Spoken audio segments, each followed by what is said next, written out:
Rasa tak terbalas episode 34.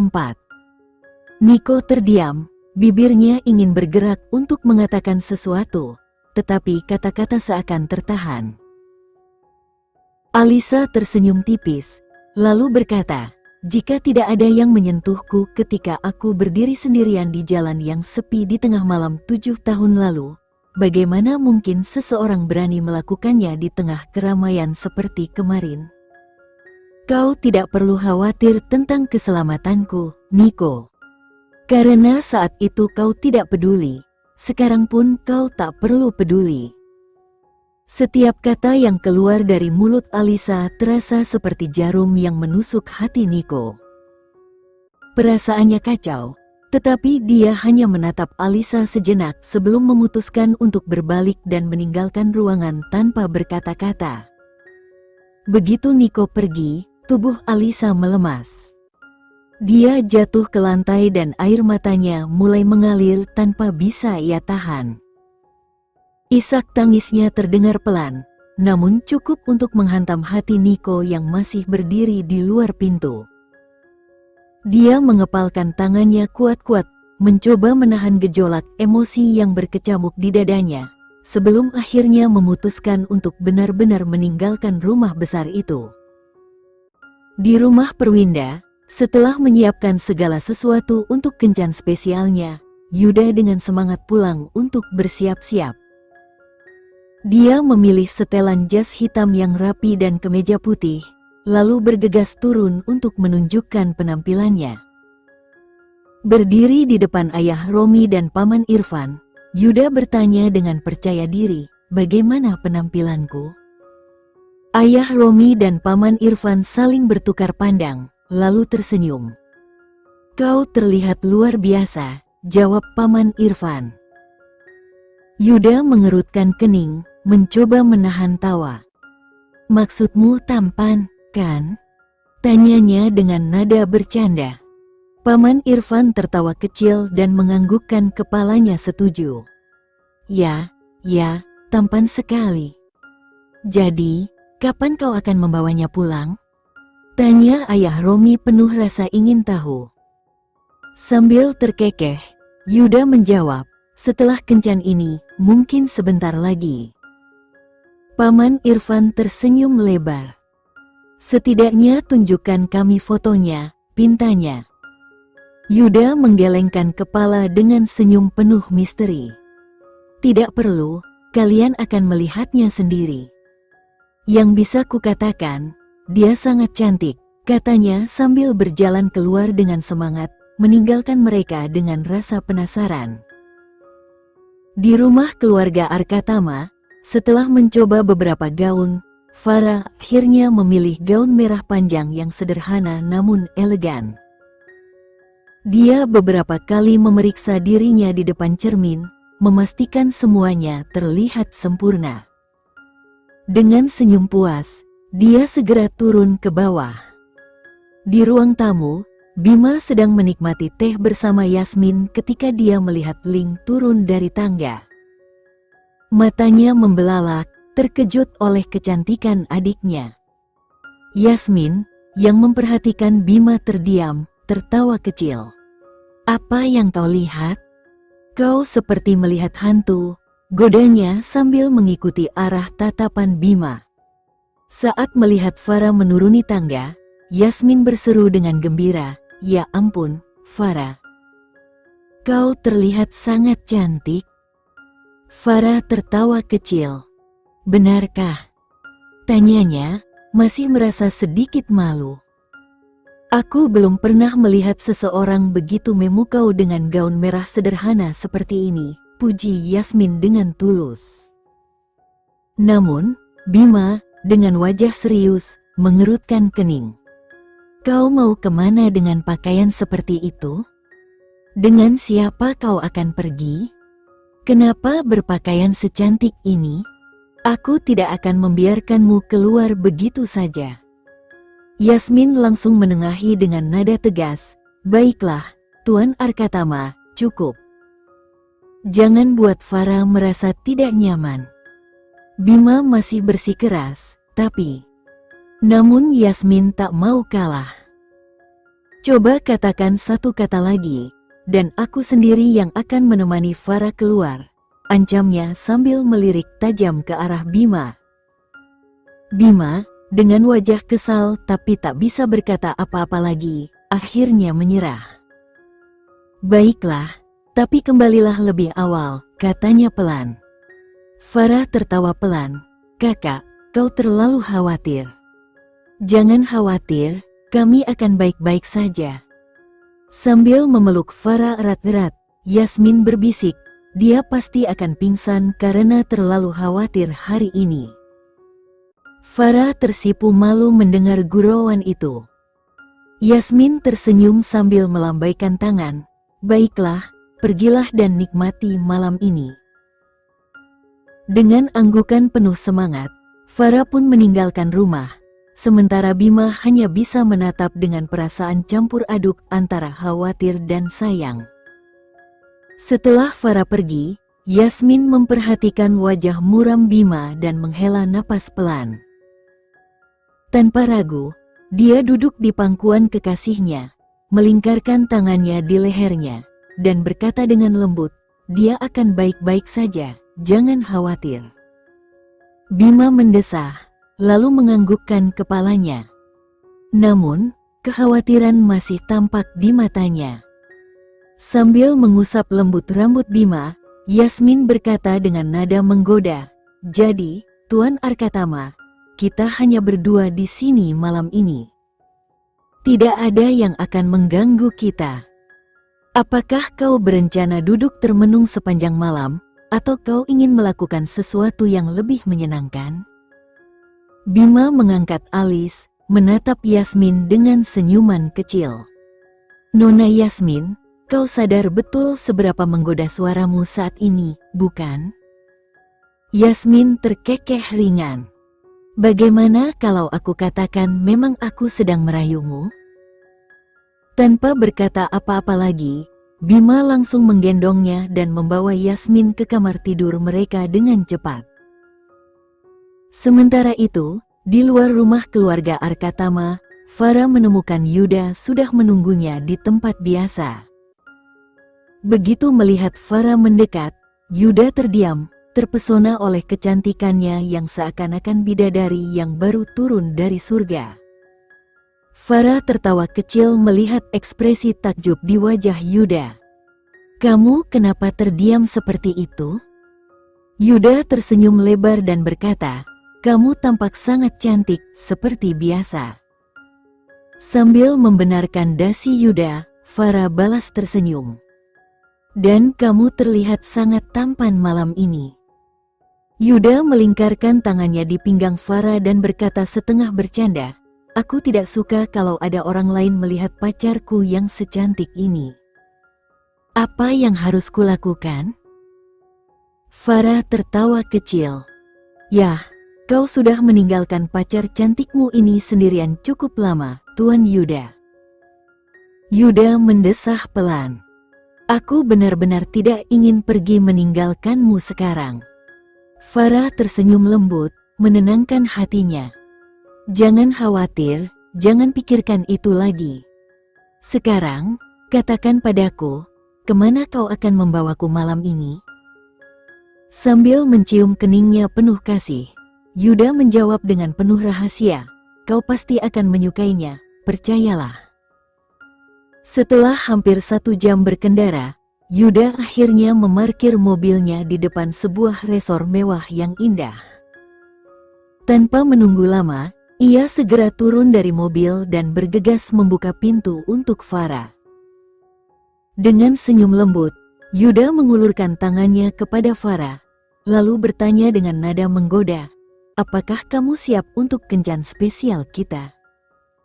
Farah tertawa kecil, memegang tangan Yuda, dan menjawab, tentu saja, aku siap. Sambil mengecup lembut punggung tangannya, Yuda mengajak Farah masuk ke dalam resor dengan penuh kehangatan. Sesampainya di dalam, seorang petugas pria yang berpakaian rapi menyambut mereka dengan penuh hormat. Tuan Yuda, sangat senang bisa menyambut Anda di sini. Semua persiapan telah selesai. Silakan ikuti saya. Yuda mengangguk penuh percaya diri. Ia kemudian melingkarkan lengannya di pinggang Farah dan mengikuti petugas itu melewati lorong-lorong resor yang megah. Setelah beberapa saat, mereka tiba di sebuah ruang terbuka yang dihiasi dengan indah. Bunga-bunga segar berwarna-warni tersebar di setiap sudut, sementara balon-balon melayang di atas, menambah suasana romantis. Lantai tempat mereka berdiri dipenuhi kelopak bunga merah yang membentuk jalan menuju sebuah meja yang didekorasi mewah di tengah ruangan. "Bagaimana menurutmu?" tanya Yuda dengan senyum penuh harapan. Farah tersenyum lebar, matanya berbinar-binar. "Indah sekali. Ini lebih dari yang kubayangkan." Pelayan pria yang menemani mereka menunduk sopan sebelum berkata, "Jika Anda membutuhkan sesuatu yang lain, jangan ragu untuk memberitahu kami," dan kemudian pergi, meninggalkan mereka berdua menikmati momen romantis itu. Farah merasa terdiam mendengar kata-kata penuh emosi yang keluar dari mulut Yuda. Jantungnya berdebar cepat, matanya berkaca-kaca karena tersentuh.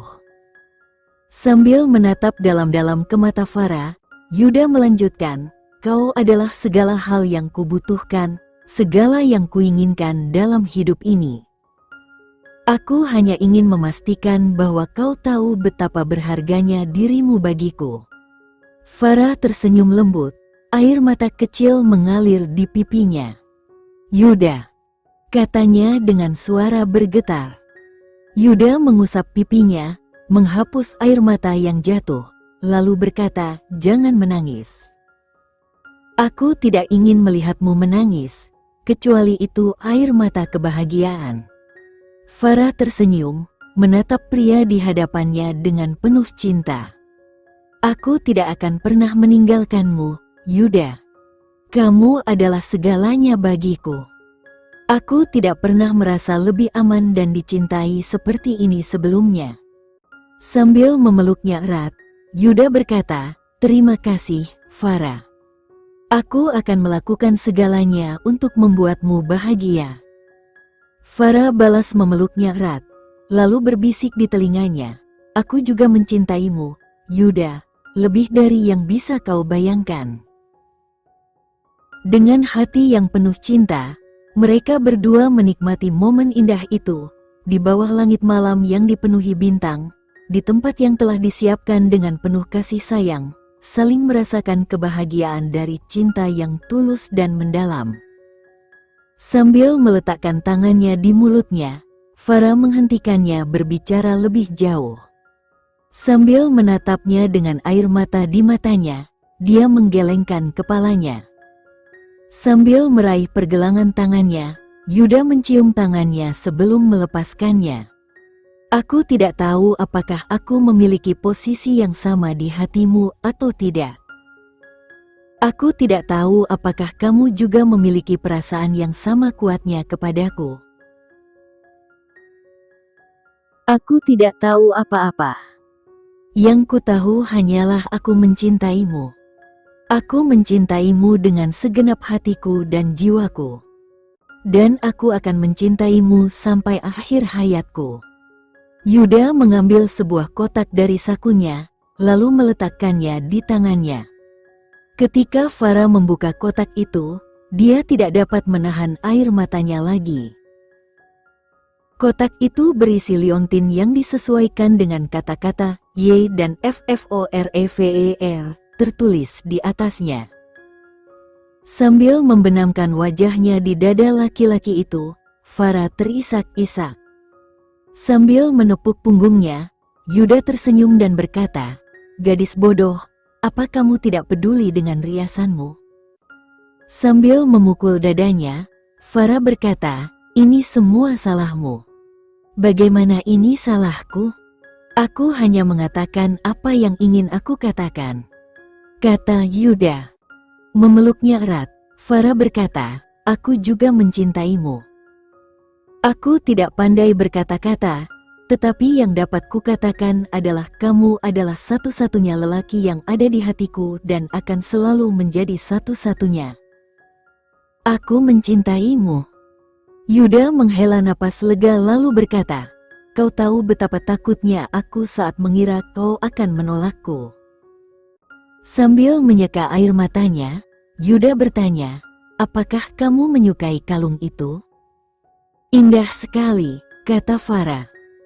Sambil mengambil kalung itu, Yuda berkata, biarkan aku membantumu memakainya. Farah menganggukkan kepalanya dan mengangkat rambutnya ke atas. Setelah membantunya mengenakan kalung itu, Yuda mengecup lembut matanya dan kemudian pipinya, seolah menyampaikan perasaannya dengan sentuhan penuh kasih sayang. Sambil mengangkat dagu Farah dengan lembut, Yuda menatapnya dalam-dalam. Bolehkah aku? Tanyanya dengan suara rendah yang penuh kehangatan. Farah tersipu malu, namun tetap mengangguk dengan senyuman lembut. Setelah mendapat izin, Yuda mendekatkan wajahnya dan mengecup bibir Farah dengan lembut penuh perasaan. Sentuhan itu terasa ringan namun syarat makna, seolah seluruh cinta yang dimilikinya tercurah dalam setiap gerakan. Farah memejamkan matanya, menikmati momen tersebut, membiarkan hatinya dipenuhi kebahagiaan. Di balik kesederhanaan ciuman itu, ada keintiman yang begitu mendalam, yang membuat Farah merasa dicintai dan dilindungi. Sambil mempererat pelukannya di pinggang Farah, Yuda menjadikan momen itu semakin berarti. Keduanya tenggelam dalam perasaan yang hangat, penuh kasih, tanpa perlu kata-kata. Mereka hanya saling memahami, merasakan, dan menikmati kehadiran satu sama lain. Saat ciuman itu berakhir, Farah bersandar di dada Yuda, mencoba menenangkan jantungnya yang berdebar kencang. Yuda dengan lembut membelai rambutnya, memberikan rasa nyaman yang tak tergantikan. Kamu membuatku merasa seperti aku orang paling beruntung di dunia, bisik Yuda di telinganya. Farah tersenyum, merasakan ketulusan yang mendalam dalam setiap kata Yuda. Aku juga merasa begitu, jawabnya, sambil tetap bersandar di dadanya, merasa bahwa tidak ada tempat yang lebih tepat selain di pelukannya. Yuda melingkarkan lengannya dengan lembut di sekeliling Farah, menariknya lebih dekat, seolah-olah tidak ingin melepaskannya. Ia mengambil napas dalam-dalam, menikmati kehangatan dan kenyamanan yang ada di antara mereka. Setelah beberapa saat, ketika keduanya mulai merasa tenang dalam pelukan itu, Farah berdiri berjinjit, mendekatkan wajahnya, dan dengan lembut mengecup bibir Yuda. Ciuman itu terasa manis dan penuh kasih, seolah-olah ingin menyampaikan semua perasaan yang mereka rasakan satu sama lain.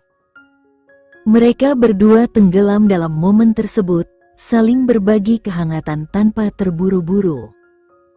Waktu terasa berhenti sejenak, seolah dunia hanya milik mereka berdua. Tanpa peduli dengan makanan yang telah mendingin, mereka hanya menikmati keintiman dan kebersamaan yang begitu dalam, membiarkan cinta mereka berbicara tanpa perlu kata-kata. Di sebuah gang gelap, seorang wanita berdiri dengan tatapan kosong di depan sebuah bar. Malam itu terasa semakin sunyi, seiring angin dingin yang berembus pelan. Tak lama kemudian, sebuah mobil mewah berhenti di depannya. Lampu-lampunya menerangi jalanan yang sepi. Pintu mobil terbuka, dan seorang pria paruh baya dengan sikap hormat keluar. "Nona Dania, silakan naik ke mobil," katanya dengan nada sopan namun tegas. Dania menatap pria itu sejenak, mengambil napas dalam-dalam, dan tanpa berkata-kata, dia mengangguk pelan. Dia kemudian melangkah masuk ke dalam mobil, meninggalkan gang yang suram itu di belakangnya. Di sebuah resor yang indah dan penuh kehangatan, Yuda duduk berhadapan dengan Farah di meja makan. Senyum nakal muncul di wajah Yuda saat ia bertanya, "Apa yang akan kita lakukan sekarang?" Farah, yang sedang menikmati kentang goreng dari piring di depannya, tertawa kecil. "Ini tidak seburuk itu," jawabnya sambil memasukkan kentang ke dalam mulutnya dengan santai. Yuda menghela napas ringan. "Aku benar-benar minta maaf," katanya, masih merasa sedikit bersalah. Farah tertawa lembut. "Apa yang kamu sesali? Makanannya?" tanya Farah sambil menunjuk bibirnya yang sedikit bengkak akibat tawa dan ciuman hangat sebelumnya. "Atau ini?" lanjutnya sambil tersenyum. Yuda tertawa lepas. "Keduanya," jawabnya jujur, matanya penuh kasih sayang. Dia kemudian meraih tangan Farah, menggenggamnya erat.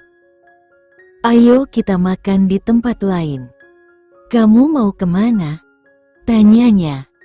Farah memikirkan sejenak, senyumnya semakin lebar. "Aku tahu tempat ramen yang sangat enak. Kau mau coba?" Yuda menganggukkan kepalanya tanpa ragu.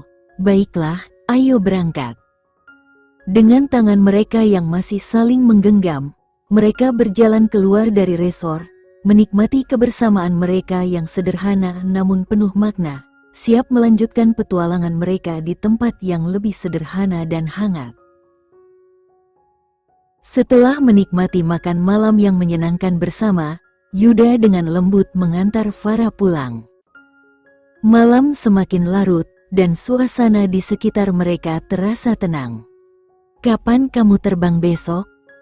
tanya Farah, suaranya pelan namun penuh perhatian. "Pukul 19.45, jawab Yuda sambil memandangnya. Farah menarik napas dalam-dalam, lalu mengangguk pelan. "Tempat yang mana?" "Daerah Makassar," jawab Yuda singkat, menyadari bahwa perpisahan ini terasa lebih berat dari biasanya. Farah menghela napas lembut, matanya sedikit berkabut. "Baiklah kalau begitu. Semoga perjalananmu aman," katanya dengan suara tenang namun ada sedikit kesedihan yang tersirat. "Aku harus pergi sekarang," lanjutnya sambil berbalik menuju rumahnya. Namun, sebelum Farah bisa melangkah lebih jauh, Yuda tiba-tiba keluar dari mobil dan memanggilnya. "Farah, tunggu." Dia bergegas menghampirinya, dan tanpa ragu, Yuda memeluk Farah dari belakang dengan erat, seakan tidak ingin melepaskannya. "Aku akan sangat merindukanmu," bisiknya dengan suara lembut namun penuh perasaan. Farah menoleh dan tersenyum kecil, meski matanya terlihat berkaca-kaca. "Aku juga akan merindukanmu, Yuda," jawabnya tulus. "Aku akan menunggumu di sini. Kau akan meneleponku kapanpun kau punya waktu, kan?" Yuda mengangguk dengan yakin. "Tentu saja. Telepon aku segera setelah kau mendarat, oke?" Farah menambahkan, berharap bisa tetap terhubung dengannya meski terpisah jarak. "Baiklah, aku janji," kata Yuda sambil tersenyum, mencoba menenangkan suasana. Melihat air mata yang mulai mengalir di pipi Farah, Yuda tertawa lembut, berusaha menghiburnya. "Hei, kenapa kamu menangis? Ini hanya perjalanan bisnis. Aku akan kembali secepatnya, jangan khawatir." Farah mengangguk sambil tersenyum, meski air matanya terus mengalir. Dia membalas pelukan Yuda dengan erat, merasakan kehangatan dari pelukan itu. Mereka berdiri dalam diam, menikmati momen terakhir sebelum perpisahan sementara itu tiba. Setelah mencium kening Farah dengan penuh kasih, Yuda berkata dengan lembut, "Sekarang masuklah. Aku akan meneleponmu setelah sampai di rumah." Farah menganggukkan kepalanya, dan meskipun berat hati, ia akhirnya melangkah masuk ke dalam rumah besar itu, sesekali menoleh ke arah Yuda dengan senyum tipis. Di rumah keluarga Baskara, Alisa dan Jenny tengah bersantai di ruang tamu. Ming membuka percakapan, "Alisa, Yasmin agak sibuk hari ini, jadi dia tidak bisa bergabung dengan kita." Alisa tersenyum kecil dan berkomentar, "Mungkin dia sedang sibuk dengan Tuan Bima." Jenny tertawa mendengar itu. "Bisa jadi. Kau ingin keluar atau?" tanyanya sambil menawarkan pilihan. Alisa menggeleng dan menjawab, "Tidak usah, kita ngobrol saja di rumah. Rasanya lebih nyaman." Jenny mengangguk setuju. "Baiklah, ayo kita ke kamarku dan mengobrol di sana," ajaknya. Alisa melirik ke sekitar, lalu bertanya, "Bagaimana dengan suamimu?" Jenny tersenyum, "Dia sedang pergi bersama ayahnya, dan kurasa mereka tidak akan kembali dalam waktu dekat." "Kalau begitu, ayo kita berangkat," jawab Alisa. Lalu keduanya naik ke kamar Jenny untuk melanjutkan obrolan mereka. Di dalam ruangan. "Jadi, apa yang ingin kamu bicarakan?" tanya Jenny. Alisa berpikir sejenak lalu berkata, "Itu katamu." Jenny ragu-ragu sejenak dan bertanya, "Apakah kamu ingin berbicara tentang Nico?" Alisa mendesah dan berkata, "Apa yang ingin kamu ketahui? Semua orang mengira kamu sudah menikah, padahal belum. Jadi, mengapa kamu tidak menjernihkan kesalahpahaman ini?" tanya Jenny. Alisa tertawa dan berkata, "Tidak ada gunanya membersihkan apapun sekarang. Biarkan mereka berpikir apapun yang mereka mau. Aku tidak peduli." "Tapi Alisa, mereka pikir kamu sudah menikah, padahal tidak. Bukankah ini masalah besar? Bahkan Nico mengira kamu sudah menikah. Tidakkah menurutmu sebaiknya kamu setidaknya mengatakan yang sebenarnya?" Alisa tersenyum dan bertanya, "Siapa yang memberitahumu tentang kami?" "Bima mengatakan kepadaku bahwa kalian kekasih masa kecil," kata Jenny. Alisa tertawa dan berkata, "Ya, kami adalah sahabat karib semasa kecil. Nico adalah pacar pertamaku, cinta pertamaku, dan segalanya." "Lalu apa yang terjadi?" tanya Jenny. Alisa menarik napas dalam-dalam dan berkata, "Banyak hal terjadi dan kami putus." Ming meletakkan tangannya di bahu Alisa dan berkata, "Alisa, menurutku sebaiknya kau bicarakan ini dengan Nico dan coba selesaikan semuanya.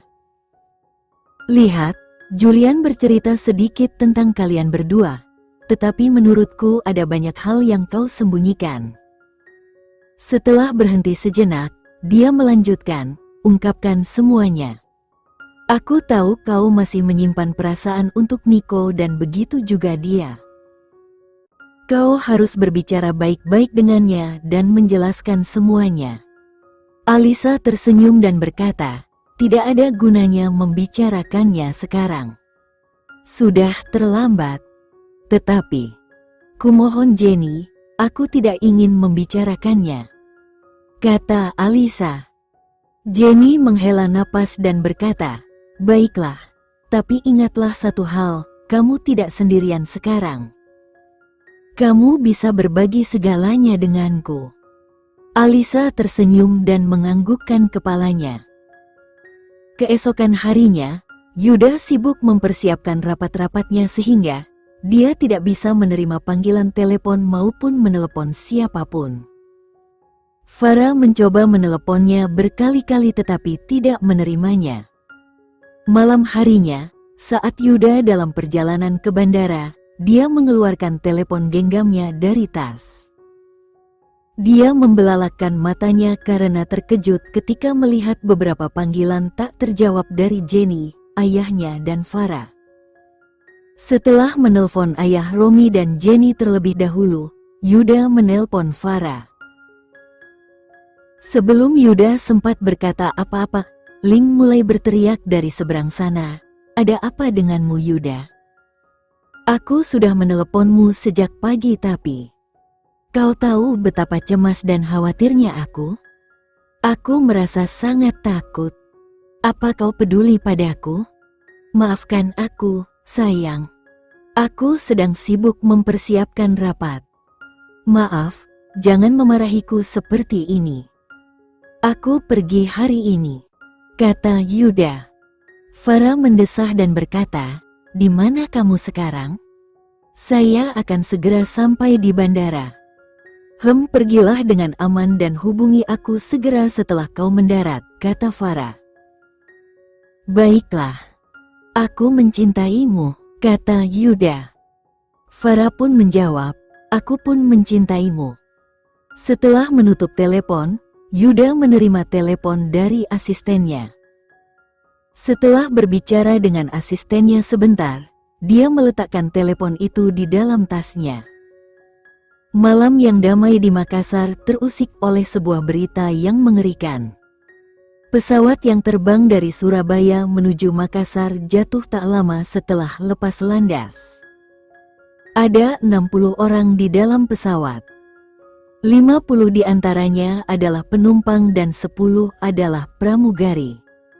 Semua orang yang hadir dalam penerbangan itu dinyatakan meninggal. Berita tentang jatuhnya pesawat itu menyebar seperti api.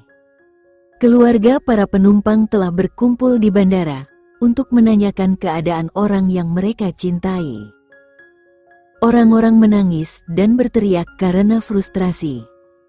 Ketika Farah melihat berita tentang jatuhnya pesawat, dia terdiam. Yuda, gumamnya. Saat itulah Bima memasuki kamarnya. Ketika dia melihat adiknya dalam keadaan linglung, dia segera berlari ke arahnya dan bertanya, Farah, apa yang terjadi? Ketika Bima menyentuh bahunya, dia dapat merasakan tubuhnya gemetar. Kakak, dia ada di dalam pesawat, kata Farah. Bima mengerutkan kening dan bertanya, siapa? Air mata mulai mengalir di pipinya, dia ada di pesawat itu. Sambil menyeka air matanya, Bima memeluk erat adiknya dan berkata, Ses, jangan menangis dan katakan padaku siapa yang kamu bicarakan. Sambil membenamkan wajahnya di dada Bima, Farah menangis dan berkata, Kakak, dia akan pergi ke Makassar hari ini dan dia telah menaiki pesawat itu. Kakak, dia tidak mati, kan? Aku tidak bisa hidup tanpanya. Apa yang harus aku lakukan sekarang? Sambil menepuk-nepuk kepalanya, Bima bertanya, siapa yang kamu bicarakan? Pacarku, kata Farah di sela-sela isak tangisnya. Bima mengerutkan kening dan bertanya, kamu punya pacar? Kenapa kamu tidak memberitahuku lebih awal? Sejak kapan? Dan bagaimana? Bukankah kamu terlalu kecil untuk punya pacar? Siapa dia? Siapa namanya? Setelah mendengar pertanyaannya, Farah menangis lebih keras dan berkata, dia ada di pesawat itu. Lakukan sesuatu, kakak. Bawa dia kembali kepadaku. Aku menginginkannya, aku tidak bisa hidup tanpanya. Tolong lakukan sesuatu. Bima menarik napas dalam-dalam untuk menenangkan dirinya. Sambil menepuk-nepuk kepala saudaranya, Bima berkata, kakak ipar saudara Julian juga akan pergi ke Makassar hari ini. Aku akan pergi ke bandara bersamanya untuk memeriksa semuanya. Kirimkan aku nama dan detail lainnya. Aku akan mencoba mencari beberapa informasi tentangnya. Farah menganggukkan kepalanya. Sambil menyeka air matanya, Bima berkata, berhentilah menangis dan percayalah kepada Tuhan. Tidak akan terjadi apa-apa padanya. Setelah mencium keningnya, Bima meninggalkan ruangan. Farah tidak dapat menahan perasaan gelisah. Dia terus mencoba menghubungi nomor Yuda, tetapi teleponnya tidak aktif. Sambil mencium liontin yang diberikan Yuda kemarin, Farah bergumam, "Semoga kamu selamat Yuda." Di rumah keluarga Baskara, keadaannya jauh lebih buruk. Jenny sudah menangis selama hampir 1 jam. Matanya pun memerah dan bengkak. Setelah mereka menerima berita tentang kecelakaan pesawat, Julian segera mengirim mobil untuk menjemput ayah Romi dan paman Irfan. Sambil memeluk istrinya erat-erat, Julian berkata, "Jangan menangis, Jenny. Tidak akan terjadi apa-apa pada Yuda kita." Sambil membenamkan wajahnya di dada lelaki itu, Jenny menangis keras. Sambil memberikan segelas air kepada ayah Romi, Ibu Wulan berkata, "Romi, percayalah pada Tuhan. Yuda kita akan baik-baik saja." Romi tidak mengatakan apa-apa. "Jangan pikirkan semua itu. Tenang saja. Semuanya akan baik-baik saja," kata Julian. Tak lama kemudian Niko dan Bima tiba di rumah Julian. "Pihak berwenang bandara bersedia bekerja sama dengan Anda. Kami harus pergi," kata Bima. Julian menganggukkan kepalanya dan berkata, "Aku akan pergi ke bandara untuk memeriksa semuanya. Jadi, jadilah anak baik dan berhentilah menangis seperti bayi. Aku masih merasa tidak terjadi apa-apa pada Yuda kita dan dia aman. Jadi, percayalah padaku dan bersikaplah baik." Sambil mengangkat kepalanya, Yuda menatapnya dan berkata, "Berjanjilah padaku bahwa kau akan membawanya kembali." Julian menghela napas dan berkata, "Baiklah. Aku akan kembali secepatnya." Berbalik ke arah Vina dan Alisa, Julian memberi isyarat agar mereka menjaganya. Keduanya menganggukkan kepala tanda setuju. Sambil mencium tangan Jenny, Julian berkata, "Jangan menangis. Semuanya akan baik-baik saja." Ketika Jenny menganggukkan kepalanya, Julian meninggalkan rumah besar itu bersama Niko dan Bima. Romi ingin bergabung dengan mereka, tetapi Julian menghentikannya dan memintanya untuk beristirahat. Di dalam mobil, mereka bilang tak seorang pun selamat, kata Niko. Julian mendesah dan menganggukkan kepalanya. Bima menarik napas dalam-dalam dan berkata, "Dia anak yang luar biasa. Kurasa Tuhan tidak sekejam itu. Saya tidak sanggup melihat istri saya seperti ini," kata Julian. Bima mendesah saat memikirkan saudara perempuannya sendiri. Sekian dulu ya video kali ini, kita lanjutkan lagi videonya di lain waktu.